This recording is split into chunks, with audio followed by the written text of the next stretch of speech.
జై శ్రీకృష్ణ. అనగనగా ఒక ఊరు.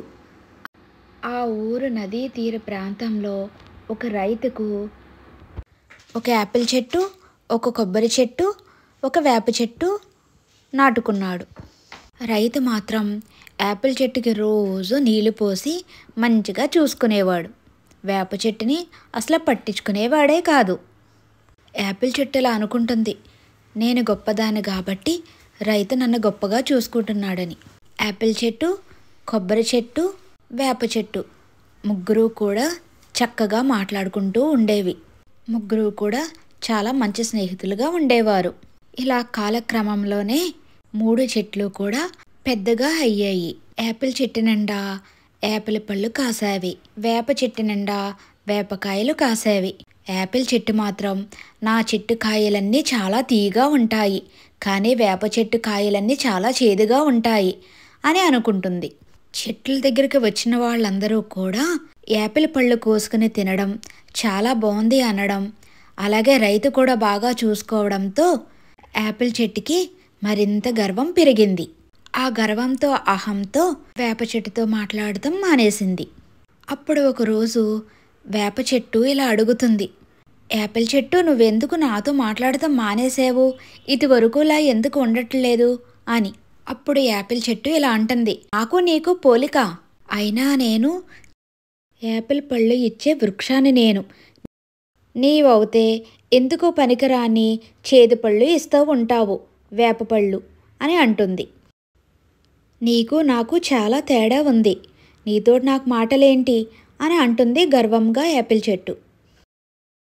యాపిల్ చెట్టు మాటలు విన్న వేప చెట్టు ఇలా అంటుంది, నీవి మధుర ఫలాలే కావచ్చు, కానీ నాయి చాలా మూలికలో వాడుతారు, నేను చాలా ఉపయోగపడతానని.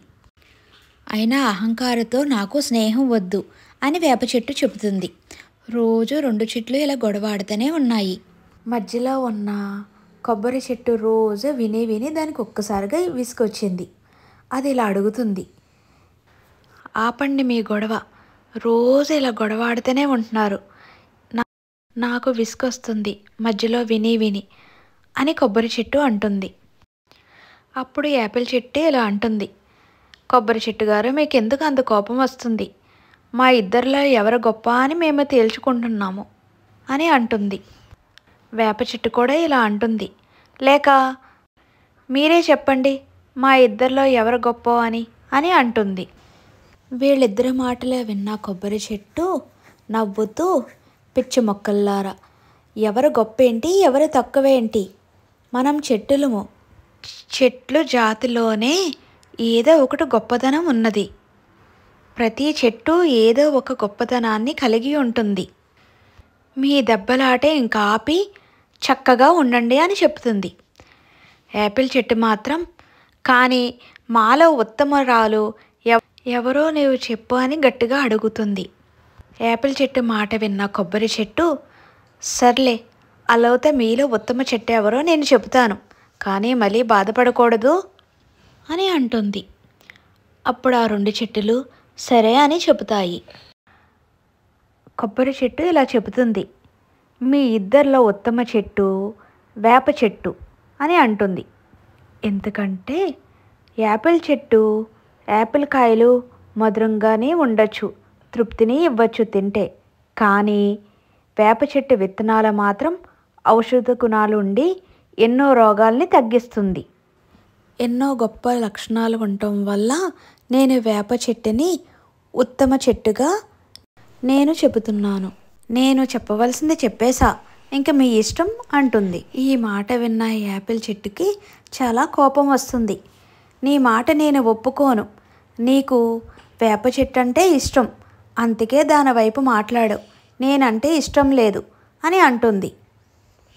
ఆ 2 చెట్లు మాత్రం ఎవరు గొప్ప అంటే ఎవరు గొప్ప అని గొడవాడటం మాత్రం మానలేదు. కొబ్బరి చెట్టు ఎన్నిసార్లు గొడవ ఆపుదామన్నా సరే దానివల్ల అవుతే అసలు కావట్లేదు. కొన్ని రోజుల తర్వాత యాపిల్ చెట్టు పళ్ళన్నీ పడిపోయాయి, ఆకులన్నీ రాలిపోయాయి, చీడ ఏదో పట్టినట్టు. యాపిల్ బాధపడుతూ ఉంటుంది, నేను ఇంతకింత ఇలా అయిపోయాను, నేను చాలా చక్కగా ఉండేదాన్ని. పక్కనున్న వేప చెట్టు, కొబ్బరి చెట్టు ఇలా అంటాయి, బాధపడకు, నీకు మళ్ళీ మామూలు స్థితి వస్తుందిలే, నువ్వు బాధపడకు మిత్రమా అనే ధైర్యాన్ని చెబుతాయి. రైతు యాపిల్ చెట్టుని చూసి యాపిల్ చెట్టుకి చీడ పట్టిందని, దానికి ఔషధం వేప చెట్టు కాయలే అని తెలుసుకుని వేప చెట్టు కాయలన్నీ కోసి యాపిల్ చెట్టు మొదట్లో వేస్తాడు. కొన్ని రోజులకి యాపిల్ చెట్టు చీడంతా పోయి యాపిల్ చెట్టుకి యథావిధిగా మొత్తం కాయలు కాసినాయి. అప్పుడు యాపిల్ చెట్టుకి అర్థమైంది ఏమి తప్పు చేసిందో అని, తను ఎంత అహంతో ఉన్నదో అని. మిత్రులారా, నన్ను క్షమించండి అని ఇద్దరిని వేడుకుంటుంది. కొబ్బరి చెట్టు, వేప చెట్టు కూడా మమ్మల్ని క్షమించమనడం ఏంటి, మనం ముగ్గురు స్నేహితులం, నువ్వు నిజమేంటో తెలుసుకున్నాం, అదే మాకు చాలు అని అంటాయి. అప్పుడు నుండి చిన్నప్పుడు అయితే ఎలా ఉండేవారో అలాగే ముగ్గురు చాలా స్నేహంగా ఉన్నారు. ఈ కథలో నీతి ఏమిటంటే, మనం ఎంత గొప్పవారైనా కావచ్చు, కానీ ఎదుటివారి గొప్ప గుణాలని తక్కువ అంచనా వెయ్యకూడదు. శ్రీరామరక్ష. రెండవ కథ. జై శ్రీకృష్ణ. అనగనగా ఒక అడవిలో దారి తప్పిన కుక్క వచ్చింది. అది ఇలా అనుకుంటుంది, అమ్మోయ్, ఇదేదో కొత్త ప్రదేశం వల్లే ఉంది, నాకు చాలా భయంగా ఉంది, ఇక్కడ నుండి మా ఇంటికి ఎలా వెళ్ళాలో ఏమిటో అని అనుకుంటుంది. ఈలోగా దానికి ఒక శబ్దం వినిపిస్తుంది. ఏమిటా అని చూడగా వెనకాల ఒక పెద్ద సింహం కనిపిస్తుంది. దానికి టక్కవని ఒక ఆలోచన తడుతుంది. అక్కడే ఉన్న ఒక ఎముకని నోటితో తీసుకుని తింటున్నట్టు నటిస్తుంది.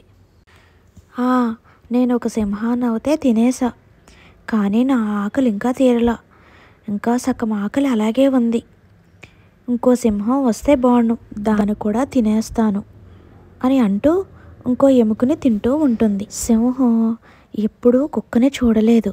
అమ్మోయ్, ఇదేదో కొత్త జీవిల్లే ఉంది, సింహాన్ని కూడా తినేస్తుంది, ఇంకా ఆకలి తీరలేదంటుంది, నన్ను కూడా తినేస్తుంది అని అక్కడి నుంచి భయపడి వెళ్ళిపోయింది సింహం.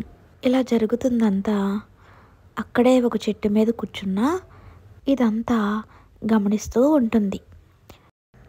కోతికి ఒక ఆలోచన వస్తుంది. ఈ కుక్క ఏమి చేసిందో మన మహారాజు అయిన సింహానికి చెప్పచ్చు. అప్పుడు సింహం నాతో జత కడుతుంది, పైగా నన్ను తినకుండా ఉంటుంది అని అనుకుని ఇప్పుడే వెళ్ళి చెప్పాలి అనుకుని సింహం దగ్గరికి వెళుతుంది. సింహంతో, ఆగు మిత్రమా, నీకు నేను ఒకటి చెప్పాలి అని అంటుంది. సింహానికి కోపం వచ్చి గర్జిస్తుంది, నీకు నేను మిత్రమనేంటి? భయపడిన కోతి, నన్ను క్షమించు మహారాజా, నీకొకటి చెప్పాలి అని నేను వచ్చాను అని అంటుంది. అప్పుడు సింహం, చెప్పు, ఏమి చెప్తావో అని అంటుంది. కోతి ఇలా చెప్తుంది, ఇందాక నువ్వు ఒక జీవిని చూసావు, అది ఎముకలు తింటూ నీకు కనిపించింది, నిజానికి ముందే ఆ ఎముకలు అక్కడ ఉన్నాయి, అది నేను భయపెట్టడానికి అలా చేసింది, ఇదంతా నేను చెట్టుపై నుంచి చూస్తున్నాను, అది నిజంగా సింహం చంపిందేమో అని నువ్వు బెదిరిపోయావు అని అంటుంది. అవునా, అలా అయితే నడు, దాని సంగతి తేలుతాం, నన్ను భయపెట్టిస్తుందా, దాన్ని ఇప్పుడే తినేస్తాను అని అంటుంది. ఇద్దరూ మాట్లాడుకున్న తర్వాత కుక్క దగ్గరికి ఇద్దరూ కలిసి వెళ్తారు.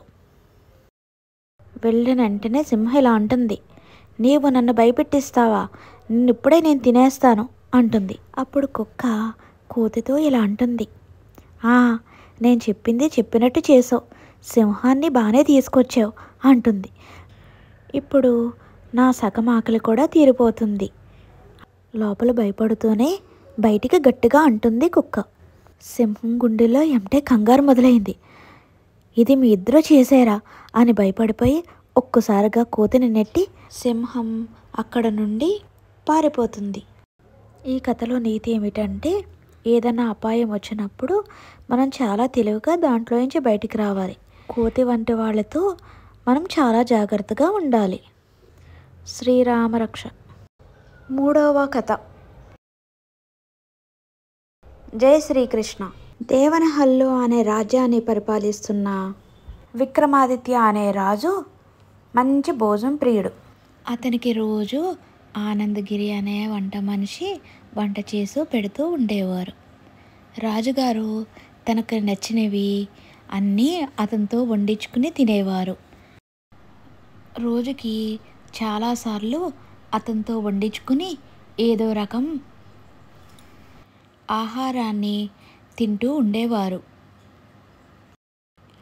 ఇంకెవరు చేసినా అతనికి భోజనం మాత్రం నచ్చేది కాదు. ఆనందగిరితో మాత్రమే వండించుకునేవారు. ఆనందగిరికి భోజనం తిన్న తర్వాత రోజు అతనికి కానుకలు కూడా ఇచ్చేవారు. ఇలా చాలా నాళ్ళు గడిచిపోయింది.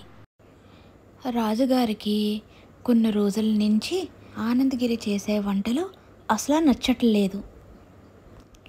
ఆనందగిరి ఏమి చేసినా సరే ఇది బాలేదు, అది బాలేదు అంటూ ఉంటున్నారు రాజుగారు.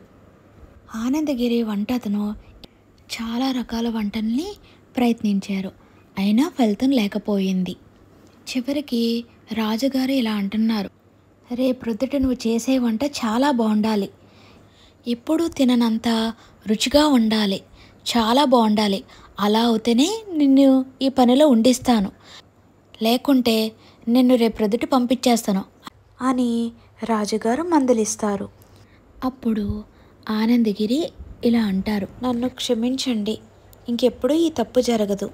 చాలా రుచికరమైన భోజనాన్ని రేపొద్దుట మీకోసం చేస్తాను, కానీ అది చేయడానికి నాకు సమయం కావాలి. అంత మంచి భోజనం తినాలి అంటే మీరు రేపు సాయంత్రం వరకు ఏమీ తినకుండా ఉండాలి. అప్పుడే మీకు నేను వండే వంటకం రుచి బాగా తెలుస్తుంది. అవుతే సరే, నేను రేపు సాయంత్రం వరకు ఏమీ తినకుండా ఉంటాను నీ వంటకం వచ్చే వరకు అని అంటారు రాజుగారు. ఆనందగిరి తర్వాత రోజు వంటకాన్ని రోజులాగానే వంటకాన్ని మొదలుపెట్టి సాయంత్రానికి సిద్ధం చేస్తారు. ఆనందగిరి మాట విన్న రాజుగారు సాయంత్రం వేళ వరకు ఏమీ తినకుండా ఉంటారు. ఆనందగిరి వంటనంతా వడ్డించిన తర్వాత రాజుగారు తినటం మొదలు పెడతారు. రాజుగారు తినటం మొదలుపెట్టిన వెంటనే చాలా సంతోషంగా, చాలా రుచిగా ఉంది, చాలా అంటే చాలా రుచిగా ఉంది, చాలా అమృతంలా ఉంది అని రాజుగారు చాలా సంబరపడిపోయి అతనికి మరిన్ని బహుమతులు ఇస్తారు. దానికి ఆనందగిరి చాలా సంతోషపడతారు. ధన్యవాదాలు రాజుగారు అని చెబుతారు. రాజుగారు పక్కనున్న ఒక అతను వచ్చి ఇలా అడుగుతారు, నిజంగా ఈరోజు నువ్వు అంత రుచిగా చేసావా? రాజుగారు నిన్ను అంత మెచ్చుకున్నారు అని అడుగుతారు. అప్పుడు నవ్వుతూ ఆనందగిరి ఇలా అంటారు, నేను రోజు చేసినట్టే ఈరోజు కూడా చేశాను, కానీ రాజుగారు ప్రొద్దుటి నుంచి ఆకలితోటి ఉన్నారు కదా, అందుకని మరింత రుచిగా అనిపించింది.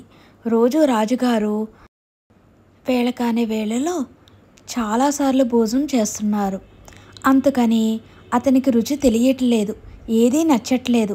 ఈరోజు ప్రొద్దుటి నుంచి అతను ఏమీ తినకుండా ఉన్నారు, అందుకని నేను వండిన వంటకం అతనికి చాలా రుచిగా అనిపించింది. అవునా, నిజమేనా? అంటే మనకి ఎంత ఆపద వచ్చినా సరే మన తెలివితేటలతో దాని నుంచి బయటికి రావచ్చా? నాకు చాలా సంతోషంగా ఉంది అని అంటారు. శ్రీరామరక్ష.